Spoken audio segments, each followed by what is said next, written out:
салом, манзури шумост барномаи хабар барои ту. равған серкалориятарин вале зиёновартарин ғизо аст, хусусан равғани ҳайвонот.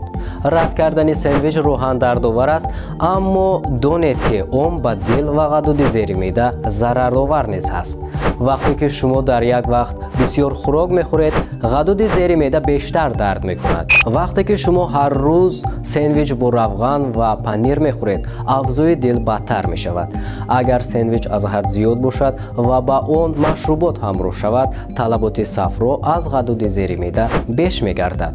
ферментҳоро пеш аз вақт фаъол мекунад ва натиҷа он панкреатити шадидро ба миён меорад. барои дил он қадар муҳим нест ки шумо имрӯз чанд сендвич мехӯред. муҳим ин аст ки шумо ин корро фарду пас аз фарду ва рӯзҳои баъдӣ такрор мекунед. ҳар қадаре ки шумо равғани ҳайвонотро зиёдтар истифода мекунед, ҳамон қадар миқдори холестерин ва триглитсеридҳо дар хун баланд мешавад ва атеросклероз ҳамон қадар тезтар инкишоф меёбад. режими ғизоиро бештар бо сабзавот ва камтар аз равғани ҳайвонот танзим бояд кард. чун одатан давоми рӯз 3 маротиба ғизо мехӯрем, тавсияи табибон чунин аст ки ҳадди ақал як бори он аз сабзавот бошад.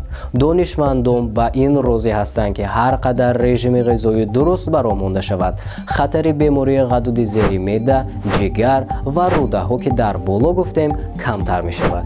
ҳоло шумо гӯед ки сендвичро дӯст медоред? хуб, шумо боз ягон ғизои дигарро медонед ки истифодаи аз ҳад зиёди он ба саломатӣ зарар дошта бошад? номи онро дар комментария нависед. ва бо шумо будам ман Солеҳ Нуралиев. то барномаҳои оянда муроқиби саломатиятон бошед.